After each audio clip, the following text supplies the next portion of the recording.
Thank you very much for tuning in. My name is Patrick Allmond. I run a digital marketing agency and a self-improvement brand right here on my shirt. Hopefully you're seeing it going the right direction, called Stop Doing Nothing. The fan page is Stop Doing Nothing, which I'm broadcasting live from. The website is stopdoingnothing.com. If you could share this or tag a friend who needs to know about branding. When I thought about this topic, I got really excited because I see a lot of discussions on this, and I've made a lot of mistakes on this. And sometimes the topic I'm the most excited to talk about are the ones where I've really screwed up and learned a lot of lessons from people that are a lot smarter than me. So that really is our topic today, about branding going into 2020. What is a brand? What I thought a brand was, and what I've learned from other people, what a brand really is, and how you can build your brand, and what a brand isn't. Oftentimes, especially if you saw the show from yesterday, building a thing, building yourself as a person, or building a brand, or building a company, or building a message, oftentimes is defining more of what you are not than what you are. Today we're going to be talking about basically how to build a kick-ass brand in 2020. And this question came to mind because I'm in some e-commerce groups and some other marketing groups. And in some of the e-commerce groups, and by the way, a shout out to those of you who are in the Printful group, printful.com. That's where I actually get my shirts made. A question came up in there I see over and over and over again, and it's often, how do I sell more? How do I build a brand? And this applies not to just e-commerce and building shirts and hats and things like that. This applies to those of you that run a digital marketing agency, those of you that run a PR firm, those of you that sell trucks, those of you that sell roofing materials, those of you that sell video production services, those of you that sell cars. All of us are building a brand whether or not we want to. When you're running a business, you're building a brand. It just happens by default. Okay, my first kind of three things I want to talk about is, why is this important? Okay, building a brand to me has always been, not always, once I learned what I was doing, has been important because it helps you find your people. And that's really important, because when you first go into business for yourself, whether it's an e-commerce or any other kind of business, what you make the mistake of doing is you believe that everybody is a prospect and everybody is a client. Sometimes, oftentimes I talk to entrepreneurs who are just starting up their business, and they're like, and people say, well, what do you do and who do you sell to? It's like, oh, I make baseball caps and I sell to everybody, or we do websites and we do websites for everybody, or we make, Datsun, goodness gracious, that shows my age right there. We make Toyota rear car axles, and we make these for everybody in the world. There's a good example right there, and that was I totally accidentally backed into it. Those Toyota rear car axles are only for Toyota owners that need rear car axles. And so when you're building a brand, part of what you're doing is basically kind of defining who your people are. And that is not going to be the majority of the people in the world. We've got billions of people on this planet. And your prospects, the people you want to sell to, is a very small segment of that people. Because not everybody is going to have the financial capacity to buy what you're selling. Not everybody is going to have the need or the desire or want, and not everybody is going to like you. And that's something that's a little bit challenging to our egos, if you will. And let me know if you've ever had this problem before. When someone says they don't like you, or when someone says they don't want to buy from you, it can hurt your ego a little bit. That can be damaging. But you also have to kind of change your mindset when someone says that, and realize that, out of the 100% of the people in the world, 80% of the people probably are not your people. I don't know what the percentage is. I base a lot of what I do off of the law of 80-20. And I just believe that 20% of the people in the world are going to be people that are going to be very happy with what you do. And 80% of the people aren't going to care, or they're just not going to like you. So building a brand is very important. Now on the flip side, I like to also say that helping you filter out the people that aren't your people also. That's really important. I like to say that in the world of business, we find our people, we find our tribe. And that's what we're doing in all this branding and marketing thing. Once you start finding your people, the branding, the consistency of the things you do and how you speak, it builds trust. That's another big important thing, because if you can build trust in business, online trust, offline trust, elevator ride trust, consulting trust, if you can build that trust, you can sell anybody just about anything. That's the biggest challenge, in my opinion, when it comes to business, or one of the biggest challenges. It's not getting in front of people. It's not the clicks. It's not building a website. All that stuff is easy. We've figured out that stuff. To me, the hard stuff is the trust building. And once you get over that trust building, I mean, everything else gets easy. Obviously, people have to have a budget to what you're buying, but once you get over that trust building, you can sell anybody just about anything. And the trust building basically means that you stand for a certain thing and you will do what you said you are going to do. That's really what trust is, that you are an ethical, moral person, and that you're, like I said, you're going to do what you say you're going to do. And so everything you do, you're always working on building the trust, because the trust is going to reflect back in your brand. I'm sure there are brands out there that you don't trust. There are brands out there that you absolutely hate, and there are brands out there that you have absolutely swore to never buy from. We all have them out there. So for some of you, it's Chick-fil-A. For some of you, it's Kmart or Walmart. I'm not even sure Kmart's around anymore. Some of you will swear never to go to Target again, or never go to Starbucks because they do certain things. Or, McDonald's or Burger King. I mean, pick one. We all have brands that we love, and we all have brands that we hate. And the ones that we hate, they're never going to get us back as clients unless they do something. But, part of your job is to get some good branding out there, is to be polarizing also. And the polarizing really helps you filter out the people that are your people and that are not your people. So branding isn't, let me see here. Where am I right now? Why is this important? Okay, I'm still covering that right there. The trust, by the way, also gets you more referrals. I wanted to basically talk about trust a little bit more. It gets you more referrals, and referrals are free marketing. You know what's really cool? We do some Facebook advertising, and every now and then we get people who will comment and share our Facebook ads. And that's free marketing for us. That means we paid to show someone that Facebook ad, and they shared it with a friend for free. And that's what trust can get you. Trust can get you referrals like that. When someone's saying, oh, I want to buy a t-shirt, or I want to buy a microphone, or I want to get some work done on my house. If you've built a good brand, then people are going to refer you automatically. And referrals are the best kind of marketing. Man, free referrals, money in the bank, and very easy to close there. Trust, I also wrote down here that one of the important things of trust is it helps you expand your product line easier. For those of you that are starting up, or maybe in the first couple of years in your business, you may have one or two really solid products that you offer somebody. And that is great, but at some point in time, I'm going to tell you, you're probably going to want to expand your product line, maybe either width-wise or depth-wise, if that makes sense. Depth-wise, I'm talking about offering more at a higher price level. Maybe width-wise, you offer more products, if you will. So at some point in time, you're going to want to offer a higher price level product, or more products. And to do that, you're going to have the trust. If someone is willing to spend $200 with you and they absolutely adore you, they absolutely trust you, then when it comes time for you to sell them the $3,000, the $4,000, the $1,000 thing, you have a much better chance of doing it after you've built the trust. And of course, building that trust is part of your brand.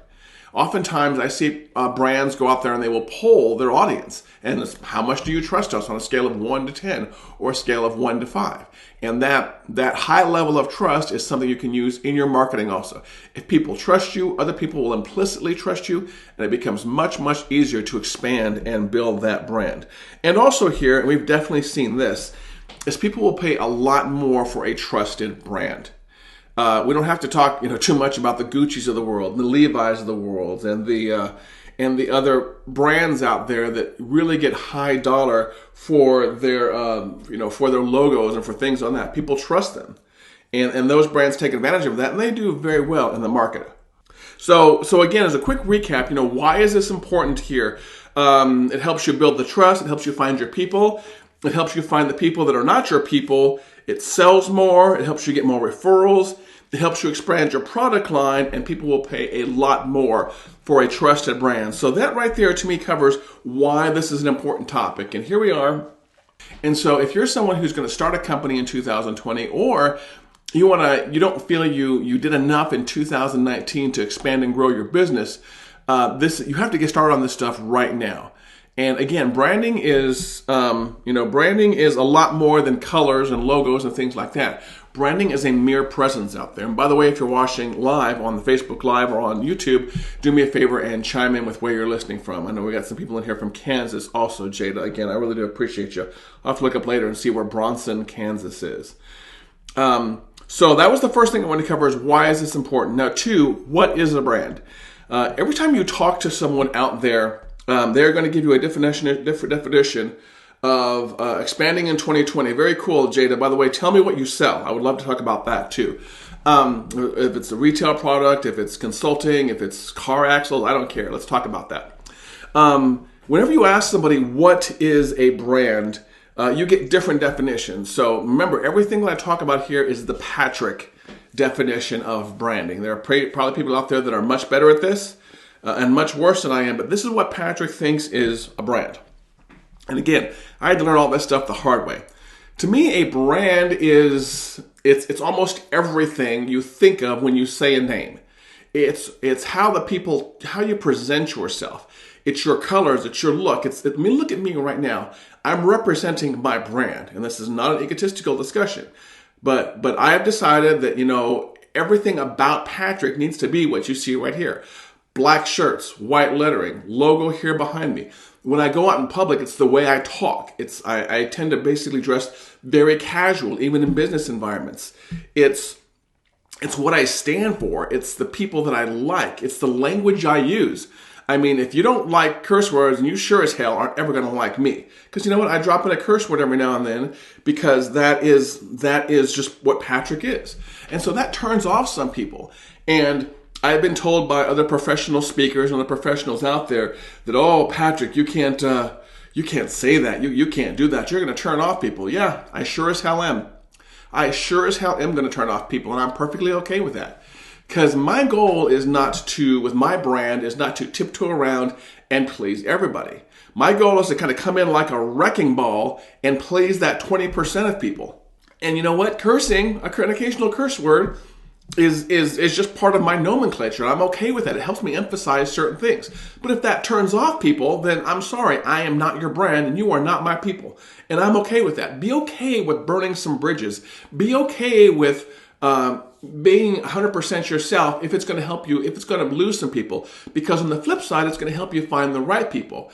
And the people you lose aren't going to be your friends anymore. They just aren't going to like your brand. So what else is a brand? Like I said, it's how you speak. It's how you look. So if you're someone who is basically a solopreneur or a small business, you've got to remember that every time you go out in public, how you look is your brand. How you present yourself is your brand.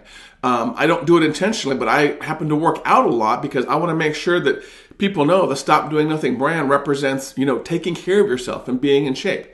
Because I believe building your ideal life to do that, and one of the things has to be is you have to be in shape. And so I get comments on, wow, Patrick, you know what, you look really good when you go out in public with some of the stuff you wear. And so I like to represent the health associated with Stop Doing Nothing. That's fitness. I want people to see that when they think Stop Doing Nothing. So all of that is the branding right there. I also wrote down, it's happening also whether or not you know it. And this is something that took me a long time to learn, is everything that you do from the moment you're in public or when you're online or when you're on stage speaking or on your e-commerce website, all of that stuff is branding. Is your website fast? Is it easy to buy things from you? Is it appealing? Is it appealing to the target audience that you want? Is it expressing the message you want to get out there? And that's something else that I don't think people pay a lot of attention to, especially in the e-commerce world. And Jada, you let me know how you feel about this. But I oftentimes feel that people that go into business are so focused on selling the thing that they don't really pay attention to either the problem they're trying to solve or the pleasure they are trying to bring someone. They just know they want to sell something. I want to sell. I don't care. I want to sell shirts. I want to sell hats. I want to sell axles. I want to sell consulting. I'll sell to anybody. I absolutely don't care. But good branding means taking a step back and realizing, oh, this is my place in the world, and these are the people whose face I want to put a smile on. I'm sure that was some bad grammar right there. And these are the people I want to serve. And so take some time if you are building your brand and figure that out. Figure that out. How do you want to look? How do you want people to think about when they see you? How do you want people to think about when they see you, on TV or in your car or out in public or on a shelf on a retail store? Think about all those things and how you want to represent yourself. All of that is your brand. And remember, it even comes down to personally how you look and how your staff looks, because those people represent your brand all of the time. I'm trying to make sure now, more often than not, when I go out in public, sorry, I'm having some nose itches this morning, that, like I said, I present myself and everything about me and my laptop and my backpack and my car and all those things. I'm trying to make sure those represent what Patrick is. And I'm trying to make sure that I'm not on or off. I mean, there's 100% Patrick 100% of the time. I'm not on or off. It's you get what you get. Jada down here says she sells retail apparel and accessories in the Western cowgirl niche. So you know what? That is a very good definition right there. And I'm kind of curious, Jada, and I love your feedback on this, is is it only cowgirls you're appealing to, or it's cowgirls that have a certain message? Like, are you more of the, like, any kind of cowgirl brand, or are you more of like the feisty, outstanding, wild, I am a woman, hear me roar cowboy brand? I'm just kind of cowgirl brand, excuse me right there. I want to make sure I get that right. I'm just kind of curious about that while you're up there in Kansas. And while you're answering that, I'm also kind of curious if you have any overarching message, or is the retail brand the main message? Oftentimes people that get into e-commerce, the main message is I sell hats and shoes and shirts, and that's it. I don't have a message, I don't have a theme, but that's what I sell right there. Over at Focus Digital Marketing and Stop Doing Nothing, I have an overall theme that I like to work on. Okay, so my brand is the Salty Cowgirl, which is total sass and attitude. Love it. I love sass and attitude because so many people out there are afraid to express that. And by the way, congratulations on choosing that particular route. I like the fact that you're probably going to be more willing than other people to be very bold in what you say and bold in what you do. Not vulgar, maybe just a little bit more aggressive, if you will. And those are the brands that really appeal to me, are the brands that are really aggressive for a couple of reasons. But one of the main ones is, in this world, there are a lot of people that mute themselves. They're afraid to say what's on their minds. And I seek out those people, and I try to make sure I speak for those people. I think Dr. Seuss, in one of his books, said, I speak for the trees. That's me. I speak for the quiet people. What else did you say here? The theme is strong women doing what they like and what they want to. Hell yes, girl. That's what I'm talking about right there. So keep doing you. But she's built a strong brand. And on top of that, I'm sure she's got a color scheme, and she's probably got a certain logo out there that she works with. And again, you have to choose that. You have to put a stake in the ground. You have to choose your path very well. And it's scary. And I'll tell you that right now. If you're someone who's starting up in business, and people like me keep telling you, you got to choose a brand, you got to choose a brand, you got to choose a brand. It can be scary. It can be scary putting a stake in the ground and making a choice. Putting that stake in the ground and deciding your path is scary because, one, you're going to be a little bit afraid about isolating your friends and family. That is a legitimate fear. And you are perfectly welcome to have that one. I have it too. You know what? I somehow managed to get by it. Probably with lots of coffee and wine is how I get by it. Another reason it's fearful is that you're eliminating other options. If you choose a particular path in life or a particular path in business, one of the things you have to be willing to do is shut down all other options. And that is a little scary. If she's building if Jada right here is building a brand based on really strong women and strong cowgirls, that means she's shutting off, for the most part, not 100%, but for the most part, she's choosing to shut out people who are a little bit more meek, maybe, and definitely the male demographic. And the male demographic is a huge demographic with a huge pocketbook. But that's not who she's trying to appeal to. And you have to be acceptable with that. You have to be accepting of that, if you will, excuse me. You have to be willing to just shut down part of the market because you want to focus on the other part of the market, because those are the people who have the fear. And those are the people whose money you want, and those are the people whose lives you want to improve. So that's a huge risk, and that's not even in my notes here, but it's a huge risk to shut down a part of the billion, trillion, quadrillion market out there in the interest of focusing on that small niche right there. Again, I always like to refer back to a book called 80-20 in Sales and Marketing by Perry Marshall. It comes from the Pareto principle of 80-20. And if you're always looking for a good business book to read, I cannot recommend that one enough. 80-20 in Sales and Marketing by Perry Marshall. Changed my whole perspective on who I want to market to and the risk I'm willing to take there. I talked about this. So how to start. That's probably the last part of this broadcast here that I really want to focus on is how do you start building a brand more? Like I said, by default, you were always building a brand. From the moment you went into business and you bought a domain and you bought your LLC, your corporation, you were building a brand. Goodness gracious, how can you not love that coffee cup right there? That was given to me by my daughter a couple of years ago. Absolutely adore that cup. How to start defining your brand. Take some time, push yourself away from the computer. And I love my iPad right here with the Apple Pen right here.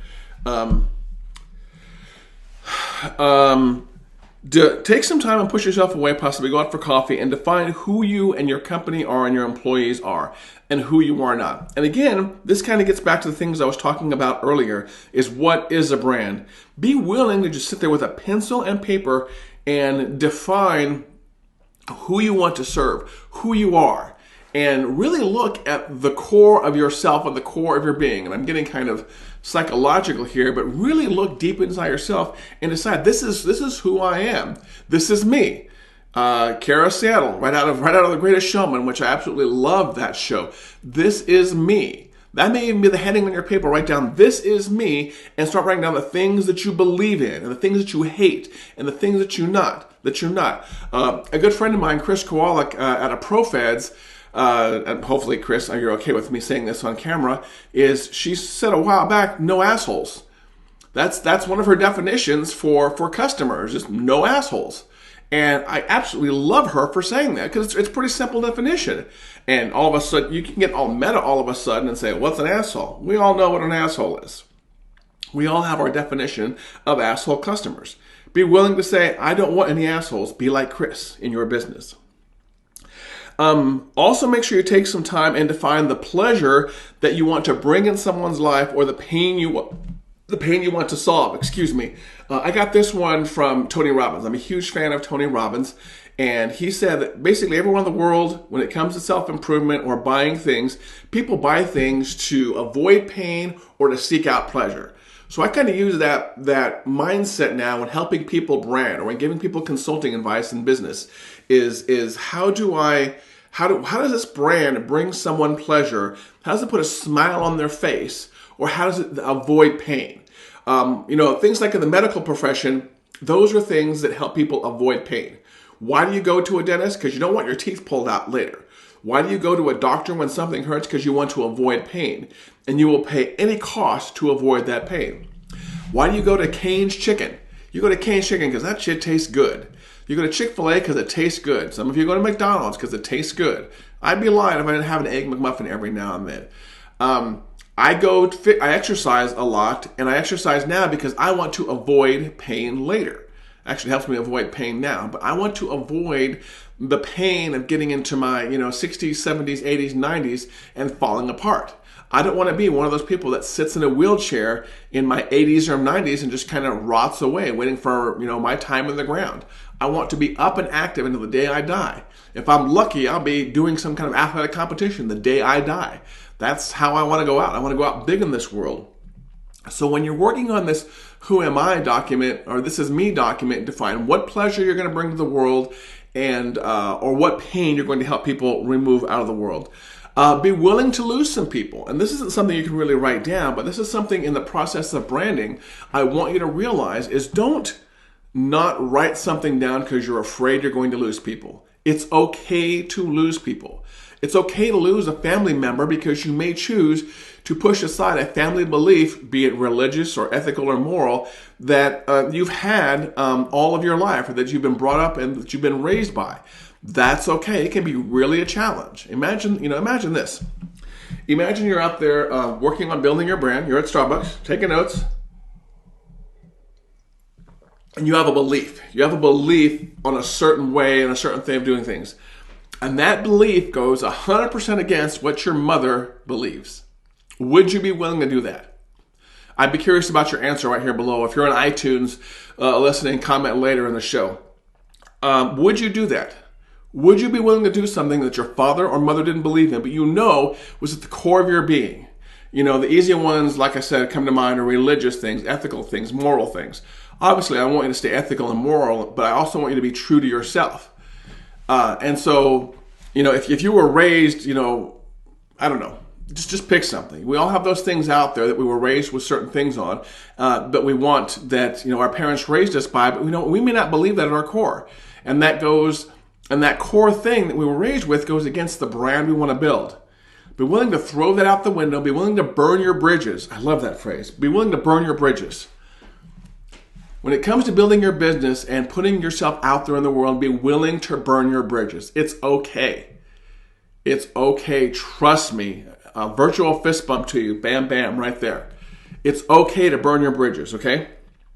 And afterwards, after you've gotten some of this list done right here, everything you do needs to be built around that. Basically, define who you are not, define the pleasure or pain, be willing to risk people, and then just start building stuff around it.